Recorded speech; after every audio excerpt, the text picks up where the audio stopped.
propôs esta parábola, mas eles não compreenderam o sentido daquilo que ele lhes falava. Jesus, pois, lhes afirmou de novo: em verdade vos digo, eu sou a porta das ovelhas. Todos quantos vieram antes de mim são ladrões e salteadores, mas as ovelhas não lhes deram ouvido. Eu sou a porta. Se alguém entrar por mim, será salvo. Entrará e sairá e achará pastagem. O ladrão vem somente para roubar, matar e destruir. Eu vim para que tenham vida e a tenham em abundância. Eu sou o bom pastor. O bom pastor dá a vida pelas ovelhas. O mercenário que não é pastor, a quem não pertencem as ovelhas, vê o lobo, abandona as ovelhas e foge. Então o lobo as arrebata e dispersa. O mercenário foge porque é mercenário e não tem cuidado com as ovelhas. Eu sou o bom pastor, conheço as minhas ovelhas e elas me conhecem a mim. Assim como o Pai me conhece a mim e eu conheço o Pai e dou a minha vida pelas ovelhas. Ainda tenho outras ovelhas, não neste aprisco. A mim me convém conduzi-las, elas ouvirão a minha voz, então haverá um rebanho e um pastor. Por isso o Pai me ama, porque eu dou a minha vida para reassumir. Ninguém a tira de mim, pelo contrário, eu espontaneamente a dou. Tenho autoridade para a entregar e também para reavê-la. Este mandato recebi do meu Pai. Amém. Vamos orar ao Senhor. Senhor, nosso Deus, muito provavelmente nós já temos escutado ao longo da nossa vida muitos sermões em João capítulo 10, falando sobre o bom pastor. Nunca é demais ouvir novamente. Nós te pedimos, Senhor, que a explicação do texto, Senhor Deus, ela possa ser clara, nós possamos entender o sentido em que o Senhor conduziu o autor para escrever essas palavras, que a extração da doutrina, Senhor Deus, seja revelada diante de nós e possa ser compreendida, e que as aplicações, Senhor Deus, que são decorrentes da doutrina, elas possam encontrar exatamente a área que precisamos na nossa vida. Ó Senhor, nos dá privilégio de ouvirmos a Tua voz com desimpedimento. Usa-me, Senhor Deus, poderosamente para isso. Acalma as nossas crianças. Ó Deus, acalma também o coração dos adultos para que possam, Senhor Deus, ter suas mentes cativas ao Senhor. E glorifica o nome do Teu Filho no nosso meio mais uma vez. No poder de Cristo nós te pedimos. Amém. A figura do pastor na Escritura, ela é extremamente presente. E sempre que ela é utilizada, ela não é solta, né? Ela sempre está em paralelo com a figura da ovelha. Sempre que você tem um pastor, você tem as ovelhas. Por exemplo, primeira vez que você percebe isso é lá no Éden ainda, ou na saída do Éden, melhor dizendo, quando Caim e Abel, eles vão entregar a primeira oferta que é registrada na Escritura, e Caim, ele traz do fruto do campo, e Abel, ele traz do meio do seu rebanho, porque ele era pastor de ovelhas. Interessante, né? Porque a Bíblia escolheu justamente essa profissão para Abel. Um trabalhava no campo, o outro era pastor de ovelhas. Deus se agradou do pastor das ovelhas. A ovelha, ela é retratada ali como o animal que vai ser entregue, o cordeiro que vai ser entregue. E o pastor é aquele que leva a ovelha para ser entregue diante. Ele vai apresentar ao Pai, a Deus, a oferta pela sua casa. Você tem essa figura se repetindo muitas vezes. Você tem, né, os patriarcas eram pastores, Abraão era pastor. Você tem ali na família de Jacó, pastores, homens que cuidavam do rebanho. Você tem também, por exemplo, se lembrarmos Davi. Davi, quando o profeta Samuel vai à casa de Jessé e procura quem será o próximo rei de Israel, ele passa por cada um dos filhos de Jessé e Deus diz, não é esse, não é esse. E aí, no final, Samuel diz, tem mais algum filho teu? E a resposta de Jessé é, sim, tem. Tem um que está no campo cuidando das ovelhas. E aí o profeta diz, chama ele, o pastor de ovelhas, Davi, porque ele vai cuidar do meu rebanho. O próprio Deus em Ezequiel, ele se apresenta como o pastor das ovelhas e o rebanho é a igreja da antiga aliança. E aí o ápice dessa linguagem, o ápice desse símbolo que revela a relação de Deus e do seu povo, é justamente João capítulo 10. Quando Cristo é revelado, ele diz, eu sou o bom pastor. Mas a beleza, irmão, do Antigo Testamento é uma coisa fantástica, né? Porque a gente pode ficar pensando assim, como foram privados os nossos irmãos do Antigo Testamento, porque não souberam, não tiveram o prazer de ler João 10.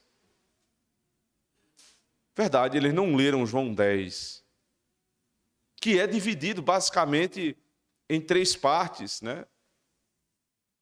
Você tem, em primeiro lugar, uma parábola, depois, o verso 1 ao 5, depois no 6, você tem claramente dizendo que quem não entendeu a parábola, os fariseus, a compreensão correta do entendimento da parábola que está no verso 7, a partir do verso 7, 8 e em diante, aí o Senhor vai explicar o que realmente quer dizer.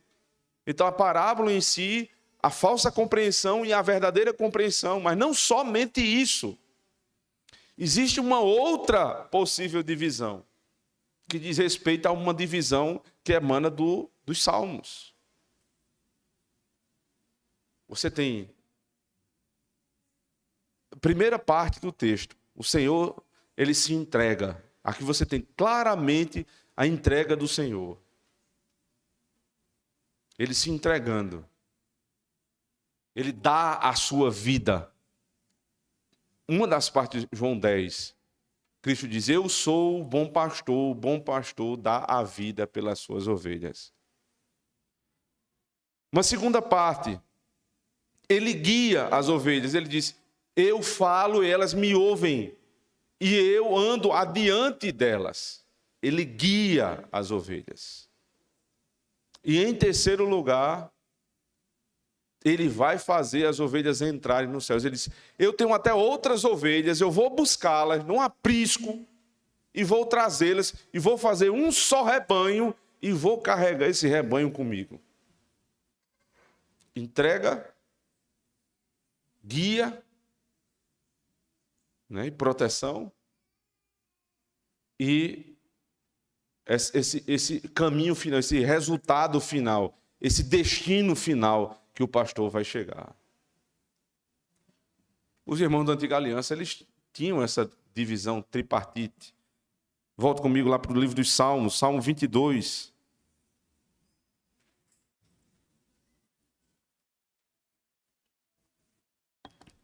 Eles leem, veja, verso 1.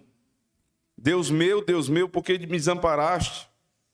Porque se acham longe de minha salvação as palavras do meu bramido? Deus meu, clamo de dia e não me respondes, também de noite, porém não tenho sossego. Contudo, tu és santo, entronizado entre os louvores de Israel. Nossos pais confiaram em ti, confiaram e os livraste, a ti clamaram e se livraram, confiaram em ti e não foram confundidos, mas eu sou verme e não homem, opróbrio dos homens e desprezado do povo. Todos os que me veem zombam de mim, afrouxam os lábios e meneiam a cabeça. confiou no Senhor, livre-o.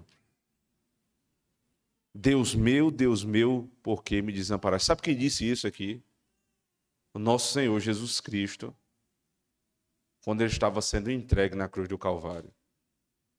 Sabe o que é que fizeram com ele quando ele estava indo até a cruz do Calvário? Zombaram dele, afrouxaram os lábios, menearam a cabeça e disseram: confiou no Senhor. Lembra do que disse um dos ladrões? Que ele desça daí. Onde está o teu Deus? É a entrega de Cristo. E o Salmo 23, o que nos diz? O Senhor é o meu pastor, nada me faltará. Ele me faz repousar em pastos verdejantes, leva-me para junto das águas de descanso, refrigera a minha alma, guia-me pelas veredas da justiça por amor do seu nome. Ainda que eu ande pelo vale da sombra da morte, não temerei mal nenhum, porque tu estás comigo, o teu bordão e o teu cajado me consolam. Preparas-me uma mesa na presença dos meus adversários, unges-me a cabeça com óleo, o meu cálice transborda, bondade e misericórdia certamente me seguirão todos os dias da minha vida e habitarei na casa do Senhor para todo sempre. Ele guia pelo caminho. Ele leva para o pasto verdejante. Quem ele é pastor, ele está levando as ovelhas. Aqui Davi, que era pastor, está se colocando no lugar de ovelha e dizendo: o Senhor é meu pastor, nada me faltará. Ele me dá pastos verdejantes, ele refrigera minha alma, ele guia-me pela vereda da justiça por amor do seu nome. E Cristo diz lá: eu sou o bom pastor, as minhas ovelhas me ouvem. Ele as guia, ele se entrega por elas e ele as guia pelo caminho. E o que é que diz então o Salmo 24? Também Salmo de Davi: ao Senhor pertence a terra e tudo que nela se contém, o mundo que os nele habitam. E ele começa a falar: quem subirá ao monte do Senhor, quem há de permanecer no seu santo lugar? O que é limpo de mãos e puro de coração, que não entrega a sua alma à falsidade, não jura dolosamente, este obterá do Senhor a sua bênção e a justiça de Deus, o Deus da sua salvação. Lá no verso 7, levantai, ó portas, as vossas cabeças, levantai-vos, ó portais eternos, para que entre o Rei da Glória. Quem é o Rei da Glória? O Senhor forte e poderoso, o Senhor poderoso nas batalhas. Levantai, ó portas, as vossas cabeças, levantai-vos, ó portais eternos, para que entre o Rei da Glória. Quem é esse Rei da Glória? O Senhor dos Exércitos, ele é o Rei da Glória. Ele está entrando aqui. Ele se entrega no Salmo 22, ele guia no Salmo 23 e ele faz entrar na terra da promessa no Salmo 24. Exatamente a mesma divisão lá de João capítulo 10. Ele no final de João 10, ele diz assim, veja a partir do verso 16, ainda tem outras ovelhas, não deixe aprisco, a mim me convém conduzi-las. Elas ouvirão a minha voz, então haverá um rebanho e um pastor, por isso meu Pai me ama, porque eu dou a minha vida para reassumir. Eu vou conduzi-las. Então, a imagem que era dada lá no Antigo Testamento, ela não era uma imagem turva a respeito da vinda de Cristo. Só os loucos dizem: vocês cantam os salmos, e só os salmos, e por isso vocês não cantam Cristo.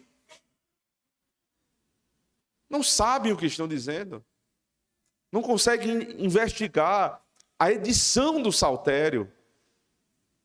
Que somente em 3 salmos você tem a crucificação, você tem o caminhar do Senhor na santificação do homem no Salmo 23, e você tem o final, a redenção e a consumação da obra de Cristo.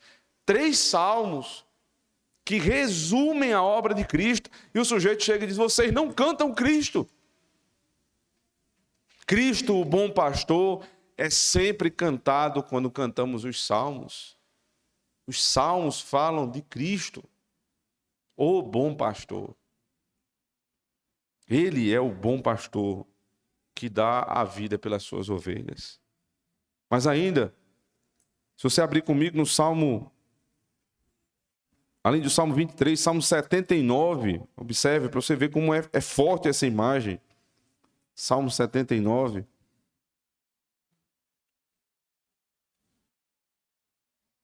Verso 13.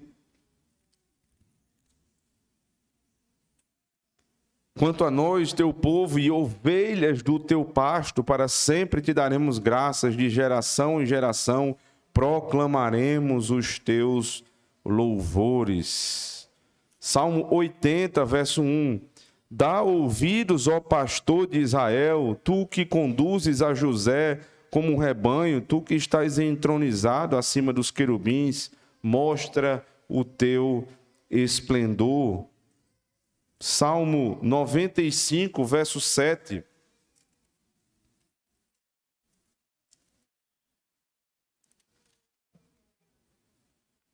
Ele é o nosso Deus e nós, povo do seu pasto e ovelhas da sua mão. Somos o povo do seu pasto e ovelhas da sua mão. Você vai encontrar isso também em Ezequiel 34, verso 15, Isaías 40, verso 11, e ainda texto clássico, né? Jeremias capítulo 23. O pastor e as ovelhas.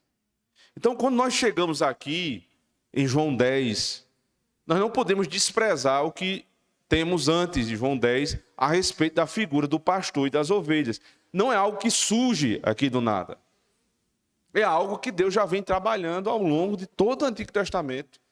Desde ali, Gênesis, até adentrarmos nos Evangelhos. Então, a figura é conhecida. São símbolos muito fortes do judaísmo. O pastor e as ovelhas. Agora, por que Cristo está emanando trazendo de volta agora esse símbolo? Veja, com a sua Bíblia aberta, isso tem tudo a ver com o que aconteceu no capítulo 9. Porque o que tinha acontecido no capítulo 9? Você tinha alguns homens, líderes da religião judaica, que haviam perseguido um cego de nascença. O cego foi curado pelo nosso Senhor Jesus Cristo. Ele contou aos seus vizinhos. Depois foi interrogado no Sinédrio. Ele simplesmente silenciou todos os líderes ali do Sinédrio. E esses homens o excomungaram. Em Israel era comum chamar os príncipes, os reis, os sacerdotes e os líderes da religião, os juízes da religião, de pastores. Eles eram chamados assim. Então, agora você começa a entender por que Jesus passa a falar do bom pastor. Porque o contraponto são os maus pastores, que ele vai chamar aqui mais à frente de mercenário e salteador. Ladrão e salteador. Existe o bom pastor, existe o mau pastor. A figura do bom pastor é, ele dá a vida pelas ovelhas. E o mau pastor, ele persegue as ovelhas. O que foi que eles fizeram? Lembrando do final do capítulo 9, observe verso 35. Ouvindo Jesus que o tinham expulsado, encontrando-o, lhe perguntou: crês no Filho do Homem? Encontrando depois de ter sido expulso. Por que ele tinha sido expulso? Porque testemunhou de Cristo. Os pastores de Israel estavam fazendo com que o homem, eles pressionaram o homem a negar o supremo pastor de Israel. Vejam o tamanho da loucura. Então, é exatamente este o pano de fundo. Perceba que, quando há uma mudança de capítulo ou de cena, geralmente, na narrativa, você vai encontrar no dia seguinte, na manhã seguinte, ou há uma entrada de um novo personagem para quebrar a sessão anterior e demonstrar que não há nenhuma ligação, ou a ligação agora é temporal, porém há uma quebra nesse tempo. Aqui não existe isso. Do capítulo 9 para o capítulo 10, não há nenhuma demarcação temporal. Simplesmente ele começa dizendo, verso 1, em verdade vos digo. Isso é um prolongamento da fala de Cristo. O cego de nascença foi expulso, ele se encontrou com o Senhor, Jesus buscou se encontrar com ele, na verdade. Ele creu e confessou, e aí o Senhor continua a falar agora diante dos fariseus. Essa é a cena. O fariseu que tinha expulsado, o homem estava saindo, Jesus chegou lá, isso foi o que aconteceu. Me expulsaram. Aí ele disse, crês no Filho do Homem? Ele disse, creio. Aí ele é salvo. Aí Jesus começa a falar agora, eu sou o bom pastor. Ele está agora acusando aqueles homens de serem falsos pastores. Como ele fará isso? Observe. O discurso de Cristo no verso 1, em verdade vos digo, que não entra pela porta no aprisco das ovelhas, mas sobe por outra parte, esse é ladrão e salteador. Aqui ele começa a descrever um ambiente, né, onde o pastor trabalha. Você tem um aprisco, um lugar onde o rebanho vai ser guardado. Geralmente ele era feito, não essa cerca moderna que a gente tem hoje, né, de madeira ou de arame farpado. Não pode ser farpado porque é ovelha, tem que ser um outro tipo de arame. Não, naquela época não era assim, era feito de pedra, uma espécie de mureta de pedra, e havia um lugar onde era a porta da entrada das ovelhas. Então ele está dizendo aqui, o pastor, ele entra pela porta. Por quê? Simplesmente porque ele é o dono das ovelhas, ele tem a chave da porta. Então ele entra e sai. Mas o ladrão, ele não tem a chave da porta. E aí ele precisa arrumar uma brecha. Ele fica procurando uma brecha para entrar. Um lugar onde o muro é mais baixo. Um lugar onde ninguém está vendo. Ele fica tentando, a todo tempo, adentrar num lugar que ele é proibido. E é interessante como os ladrões, eles são diligentes na sua maldade. Porque o trabalho do pastor é mais fácil, é só abrir a porta. O trabalho do ladrão, não. O pastor trabalha de dia, o ladrão trabalha de noite. Então, existem muitas dificuldades na vida de um ladrão. Vida de ladrão não é coisa muito fácil. Ele sai de madrugada, ele precisa ver se alguém está olhando ou não. Ele tem que pular um muro. Ele tem que se enfiar numa brecha. Então, a vida do ladrão é difícil. Mas ele cumpre o seu trabalho maldito cabalmente. A pergunta é por que os pastores reclamam tanto? Sim, porque a figura de Cristo como bom pastor, ela emana uma segunda aplicação, que é para os ministros de Cristo, que também são chamados na igreja de pastores. Paulo diz, lá na carta aos Efésios, capítulo 4, que o Senhor deixou pastores e mestres para a igreja. De onde isso saiu? Da figura de Cristo.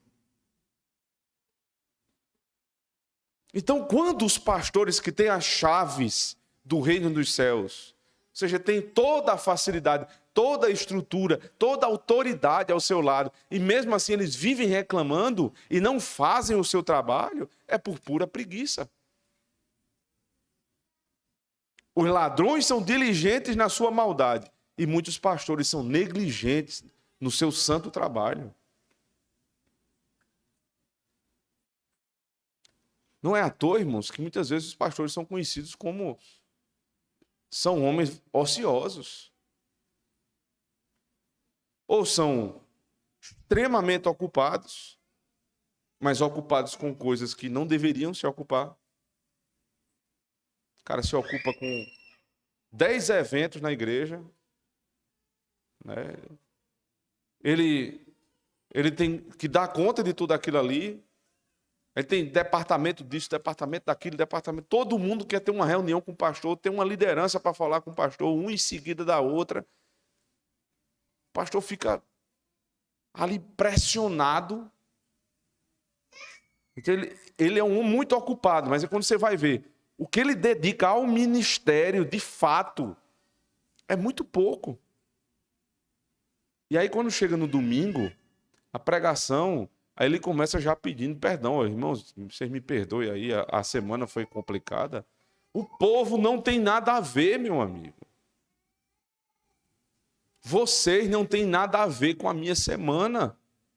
Se foi tranquila, se foi pesada, vocês precisam de alimento. É isso que uma ovelha espera do pastor. Então não há desculpa. Não há desculpa para não ter tempo de aconselhar, não ter tempo de ouvir. É claro que isso demanda uma agenda, uma organização, mas não ter nunca.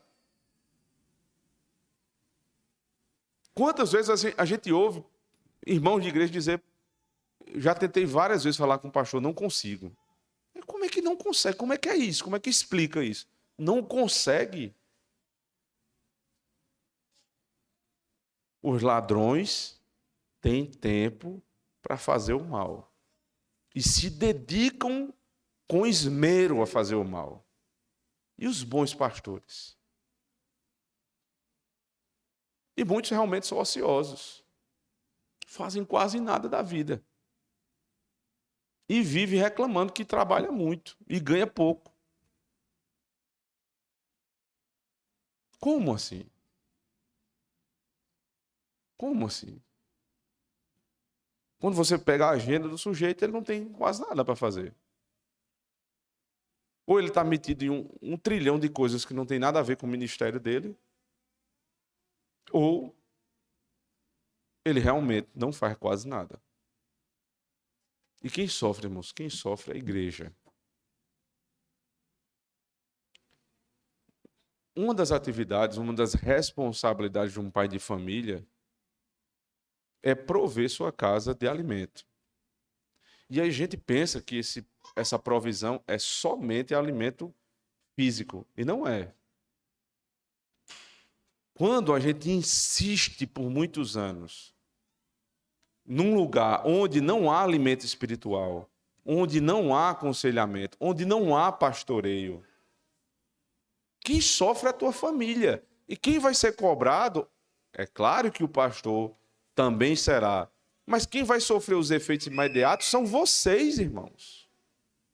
Então é preciso prover sua casa também do alimento espiritual. E a gente faz isso. Se um trabalho não está provendo o necessário para a nossa família, a gente consegue outro trabalho ou a gente muda de trabalho. Se uma igreja não está provendo a tua família de alimento espiritual, meu irmão, você não tem opção, você tem a obrigação de buscar um lugar onde te dá alimento. Porque você é ovelha. E você precisa de pastor. Agora, quem é esse? Ele entra, veja, esse ladrão, ele entra pela porta, ele não entra pela porta, ele sobe por outra parte. Ele tem todo esse trabalho a mais. Mas o que é subir pela porta? Ou subir não pela porta, não passar pela porta. O que é isso? Ele não tem a chave, então ele vai procurar outro lugar. Veja, a porta é o caminho óbvio, ordinário. E a porta aqui é identificada. Para que a gente saiba por que ele não passa pela porta, a gente precisa saber onde é a porta e qual é a porta. A porta se identifica. Observe verso 7. Jesus, pois, lhes afirmou de novo, em verdade vos digo, eu sou a porta das ovelhas. Eu sou a porta das ovelhas. Ele diz mais, verso 9, eu sou a porta. Se alguém entrar por mim, será salvo. Entrará e sairá e achará pastagem. Agora você vai entender o que é o ladrão, ou por que o ladrão ele pula. Porque ele não está apresentando Cristo. Cristo é a porta. Observe que era exatamente isso que os fariseus faziam. Volta comigo para o capítulo 9, verso 16. O que eles diziam sobre Cristo. Por isso, alguns dos fariseus diziam: esse homem não é de Deus, porque não guarda o sábado. Esse homem, veja, ele não é Deus e ele não é de Deus. Ele nem tem a essência de Deus e ele nem procede de Deus. Essa era a perspectiva dos fariseus, que se diziam pastores da igreja, mas negavam Cristo. Veja agora mais uma vez o que eles vão dizer no verso 24. Então chamaram pela segunda vez um homem que fora cego e lhe disseram: dá glória a Deus, nós sabemos que esse homem é pecador. Percebe? Eles não passam pela porta, porque a porta é Cristo. Todo aquele que se levanta, mesmo que abra a Bíblia, mesmo que fale sobre Deus, mas não apresenta Cristo, esse é um salteador. E não é só mencionar o nome de Cristo, é apresentar Cristo. Existem, irmãos, grandes sermões no Antigo Testamento que seriam maravilhosos se fossem pregados numa sinagoga. Daria certinho para um judeu pregar, mas para um cristão não dá. Porque você escuta 1 hora, aí você saiu dali aprendendo a geografia, a história, a biografia de José, de Isaac, de Abraão. Você sabe do nome de todo mundo e da história de todo mundo. Agora, no final, não tem nada de Cristo. Se não apresenta Cristo, não está sendo fiel à palavra, não está sendo pastor. Uns o fazem, irmão, não por maldade. Fazem por inabilidade, é verdade. Mas acabam fazendo mal às ovelhas, porque elas saem dali sem alimento. Veja, o que é que eu tenho com José? O que é que eu vou aprender de Abraão, se eu não aprender deles o que eles apontam para Cristo? Se não é apresentado Cristo no sermão, não teve pregação, meu filho. Não há pregação sem Cristo. E aquele que faz isso, nega o Senhor. Eu vou um pouco mais além nas aplicações aqui.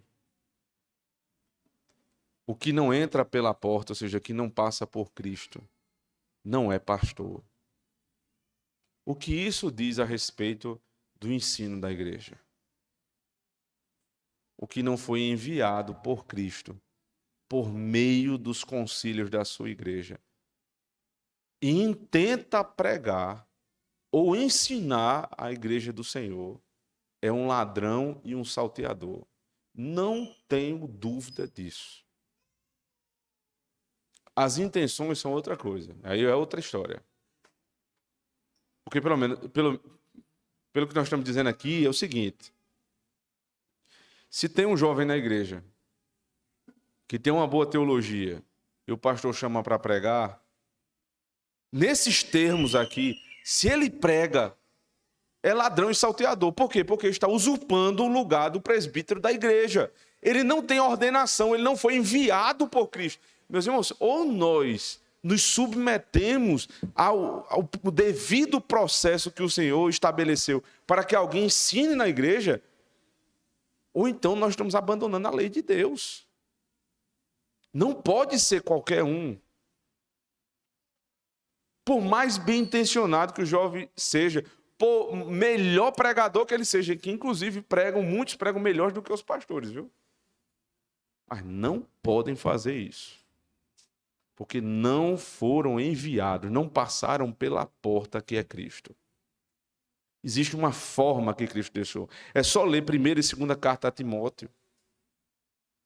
Tem que ser chamado, tem que ser investigado pelo presbitério, tem que ser ordenado pelo presbitério, tem que ser enviado pelo presbitério. E tudo isso é segurança para a nossa casa. É assim que se constrói um pastor. E aí eu comecei falando dos homens para não ir para a aplicação mais fácil, que é a mulher.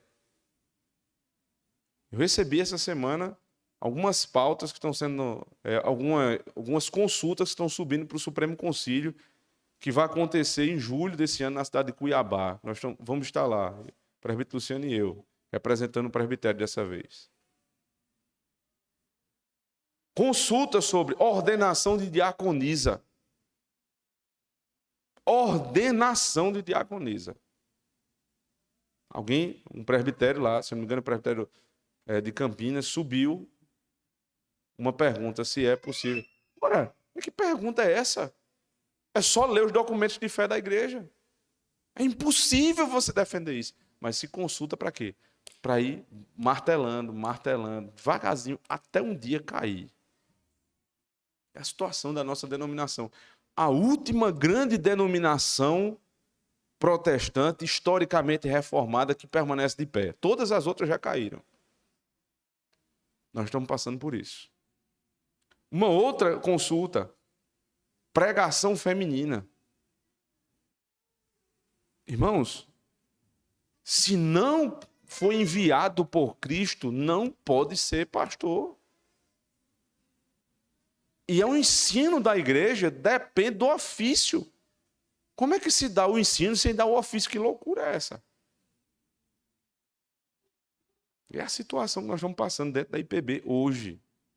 A gente tem que discutir esse tipo de coisa. Discutir o óbvio. Mas por quê? Porque tem gente martelando até o dia que Deus nos livre e uma decisão dessa seja tomada. E nós oramos para que não seja. Porque não nos submeteremos a decisões absurdas. Que fique claro, esta igreja local jamais se submeterá a decisões antibíblicas. Fique claro e registrado. Nunca faremos isso. A despeito do que pode acontecer, nunca faremos isso, irmãos. Porque mais vale obedecer a Deus do que obedecer aos homens. Nós juramos fidelidade a Deus e não aos homens. Nós rogamos a Deus pela nossa igreja para que ela não permita que isso aconteça. Porque seria realmente uma tragédia. E por fim, uma última aplicação ainda de subir, não pela porta, mas por uma brecha ou pelo muro, como ladrão, é você apresentar um evangelho onde as obras são o meio pela qual você vai encontrar salvação. Não é por Cristo, é por meio das obras. Foi aí onde sucumbiu a igreja romana. Foi aí onde a igreja romana caiu. Desde que pensou que poderia alcançar a salvação pelas obras. E não achem que isso está muito longe da gente, irmãos. Não achem. Nas entrelinhas, muitas vezes isso é pregado. Nas entrelinhas, isso muitas vezes é pregado, então tenham muito cuidado. Muito cuidado. Quem não entra pela porta, e a porta é Cristo, é ladrão e salteador. Eu acho maravilhoso, assim, ler esse tipo de texto, é confortante. Porque Cristo não tem meia palavra. Não é quem faz essas coisas é cleptomaníaco, não é? É ladrão, salteador. É assim que se fala. Chamemos as coisas pelos nomes que elas têm. É ladrão e salteador. Verso 2 ele diz: aquele, porém, que entra pela porta, esse é pastor de ovelhas. Para este o porteiro abre, as ovelhas ouvem a sua voz, ele chama pelo nome as suas próprias ovelhas e as conduz para fora. Aqui tem a figura do porteiro, porque no inverno em Israel, eles faziam grandes apriscos, onde vários rebanhos eram colocados juntos. Né? Um rebanho muito grande, então vários pastores levavam o seu rebanho para lá, colocavam no aprisco. Aí tinha um porteiro que reconhecia o pastor e abria a porta quando era o pastor, para o pastor chamar as ovelhas. Esse porteiro não é a porta, ele é o porteiro, né? A porta é Cristo. E aqui nós não vamos entrar nos detalhes que não foram significados. Mas o porteiro só abre a porta, ou seja, a porta só é aberta para o pastor tirar suas ovelhas. E por outro lado, a ovelha, é dito, só ouve a voz do seu pastor. Eu já tinha assistido esse vídeo há um tempo. Acho que uns 3, 4 anos, alguém mandou para mim. E hoje eu fui revê-lo, ele está no YouTube ainda. Mostrei, inclusive, a Evinha e a Ellen. É um vídeo fantástico, vocês podem assistir depois que chegarem em casa. As ovelhas ouvindo a voz do pastor. E aí, provavelmente na Europa, num lugar bem frio assim, vai um grupo visitar a fazenda, e aí o pastor diz, vá você. Ele diz mais ou menos quais são as palavras que ele usa para chamar as ovelhas, e vai lá tentar. Aí uma vai, morre de rir, fala, as ovelhas não estão nem aí. Aí vá você, segunda tentativa, terceira tentativa. E falam, eles se esforçam para tentar fazer igual o pastor. As ovelhas, do jeito que estão lá, pastando, elas ficam. O pastor, ele dá um comando. Tem um jeito deles falarem assim, né? Tipo aboio, uma coisa bem diferente, uma voz diferente que ele usa. Quando ele dá aquele comando ali, o rebanho inteiro para de pastar e levanta a cabeça. E olha para ele. Aí ele dá um segundo comando e todas as ovelhas, ela grande, pequena, todas vêm para onde ele está. E elas vêm exatamente para onde o pastor chamou. Isso é fantástico, irmãos. Matthew Henry, ele vai definir aqui essa característica, porque nós somos chamados de ovelhas. Ele diz, os bons homens, sendo criaturas inexperientes, têm as boas qualidades das ovelhas. São inofensivos e inocentes como as ovelhas. São dóceis e tranquilos, sem fazer ruídos. São pacientes como as ovelhas, sob a mão do tosquiador, do açougueiro. Elas são úteis e proveitosas ao pastor, sociáveis entre si, além de serem muito usadas nos sacrifícios. Que definição maravilhosa, né? Elas são dóceis, as ovelhas. Deus não te chamou de bode, Ele te chamou de ovelha.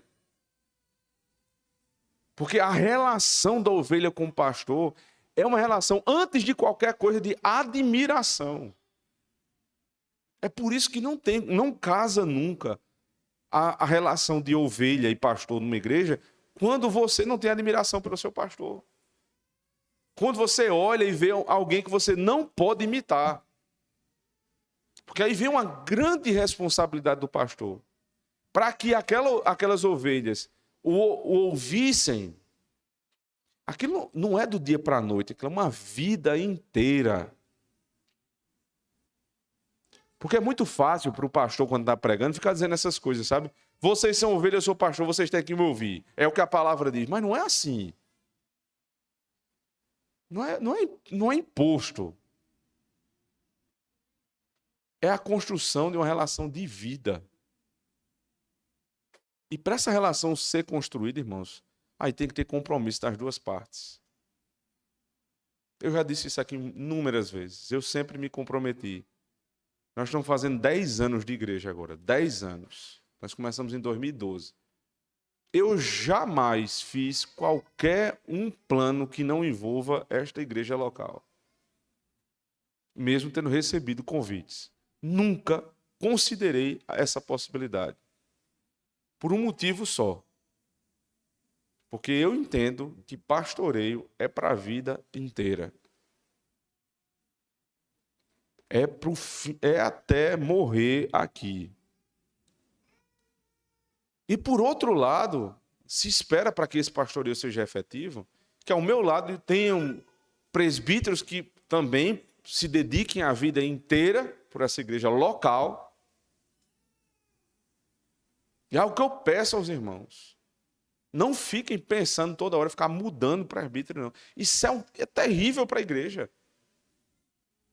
Nós precisamos ter um conselho coeso e que ande a vida inteira junto. Sabe por quê? Toda vez que chega uma família nova é uma alegria. Mas é um trabalho a mais que começa para o pastoreio. que você tem que visitar e começar a conhecer, um por um. E esse conhecimento ele é exigido de Cristo. Porque ele diz assim, primeiro ele fala da ovelha. A ovelha ouve a voz, mas o pastor chama pelo nome. Olha na sua Bíblia, verso 3. Ele chama pelo nome as suas próprias ovelhas. Então não é só obrigação da ovelha ouvir a voz do pastor. Ela só ouve a voz do pastor porque o pastor chama ela pelo nome. O medo que eu tenho é de esquecer o nome de alguém.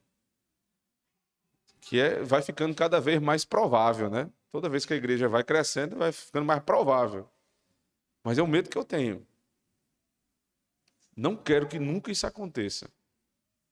É preciso, irmãos. Mas veja só, para que isso aconteça, a gente precisa andar junto por muito tempo. Tem casais aqui que eu casei, que eu já batizei o filho. É bom, é ótimo. Mas eu quero batizar o segundo. Eu quero fazer a profissão de fé, como já fiz de uma aqui em Vitória. Eu quero casar o filho do teu filho. E eu quero batizar o filho do teu filho. Isso é pastoreio. Vida longa uns com os outros. Chamar pelo nome. Vocês precisam me conhecer e eu preciso conhecer vocês. Senão é impossível isso aqui acontecer.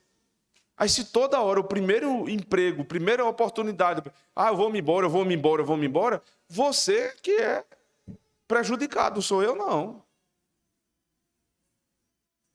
Não sou eu não.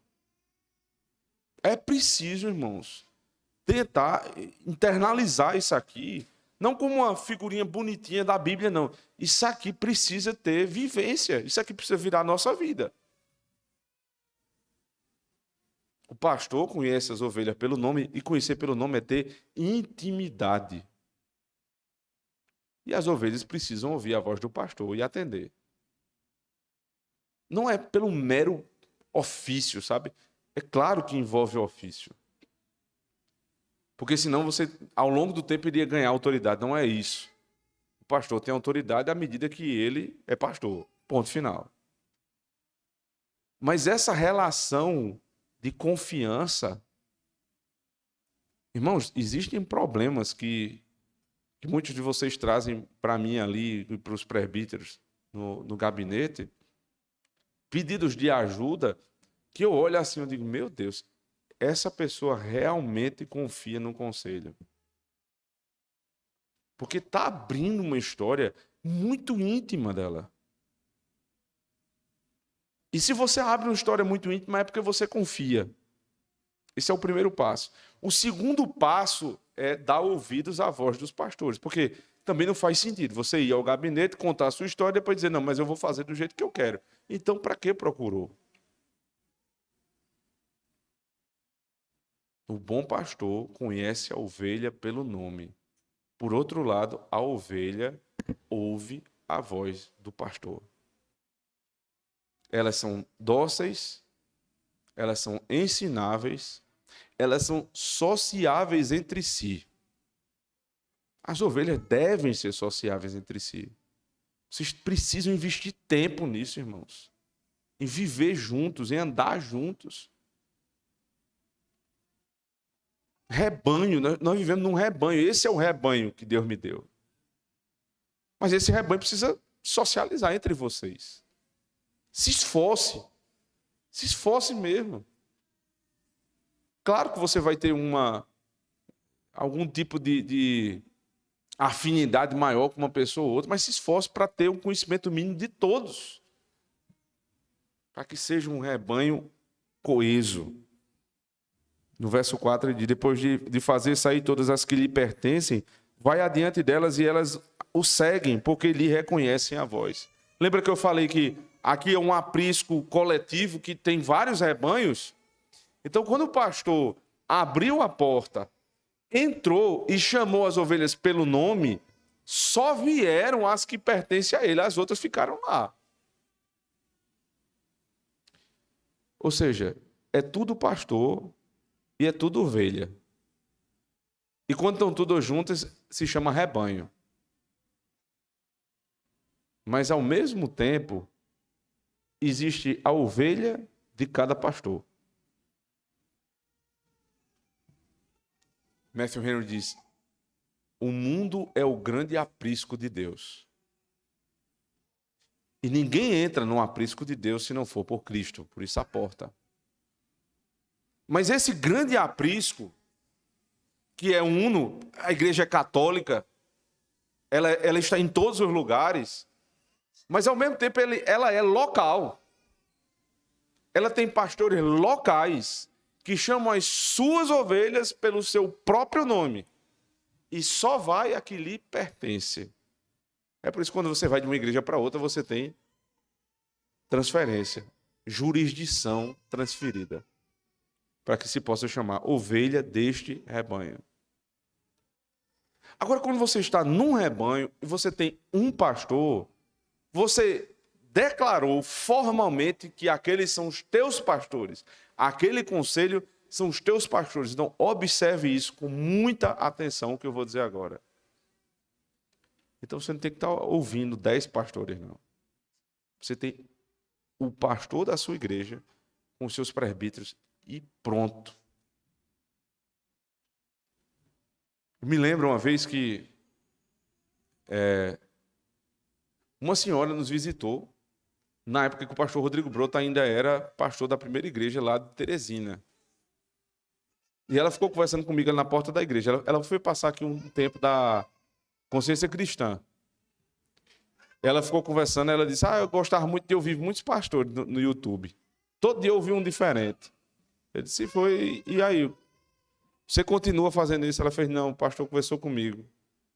E o que foi que ele disse? Ele disse: eu fui perguntar a ele quem eu deveria ouvir. Aí ele disse: eu. Perfeita a resposta. Pastor, quem eu devo ouvir nessa semana? Pastor, eu. Perfeito, pastor Rodrigo Broto, foi resposta exata. Você deve ouvir o seu pastor e ponto final. Sabe por quê? Se você fica ouvindo um monte de pastor, sua cabeça fica louca. Agora, é claro, a resposta ela é minimalista, né? Porque aquela irmã ela precisava exatamente disso. Mas existem pastores da mesma linha, mais ou menos na mesma linha ali, que você ouve, você não vai ter um problema. Mas um dia você escuta Silas Malafaia, no outro dia você escuta Edir Macedo, no outro dia você escuta Paulo Brasil, no outro dia você escuta Augusto Nicodemos. Aí, meu amigo, você vira um Frankenstein teológico. Não dá, meu amigo, não dá. Quem você tem que ouvir? Ouça o pastor da sua igreja e pronto. Se o pastor da tua igreja não está te dando alimento necessário, sabe o que você faz? Você vai para outro lugar que dá o alimento que sua família precisa. Ponto final. Mas a localidade da igreja precisa ser respeitada. Porque é difícil, meu irmão, pastorear alguém que tem outro pastor. É difícil. Você tem um nome aqui, mas você tem sua cabeça lá no pastor fulano de tal. Como é que pode? Não é possível ser assim. É necessário que o pastor tenha, que ele exercite sobre as ovelhas esse pastoreio efetivo. Já buscando fim, irmãos, sobre esse aspecto do positivo do bom pastor, ele continua verso 6. Aliás, verso 5. Mas de modo nenhum seguirão o estranho, antes fugirão dele, porque não conhecem a voz dos estranhos. Jesus lhe propôs esta parábola, mas eles não compreenderam o sentido daquilo que lhes falava. De modo nenhum seguirão os estranhos. Lembra do cego agora? O cego foi tentado ouvir a voz do estranho, que inclusive era uma voz intimidadora. Ou você nega, ou nós vamos lhe expulsar. O cego diz: o meu pastor eu não nego. Aí ele foi expulso. Aí foi o que aconteceu? O pastor foi lá buscar a ovelha. Olha, se não foi assim, verso 35, capítulo 9. ouvindo Jesus o que tinham expulsado, encontrando. Isso é um pastor. Expulsaram minha ovelha, humilharam minha ovelha. Eu vou lá, eu vou estar do lado deles. Ele foi lá e disse: você não está sozinho, não. Eu sou o teu pastor. Não dê ouvidos aos enganadores. Queria que você abrisse comigo o último texto de hoje. 1 João, capítulo 4.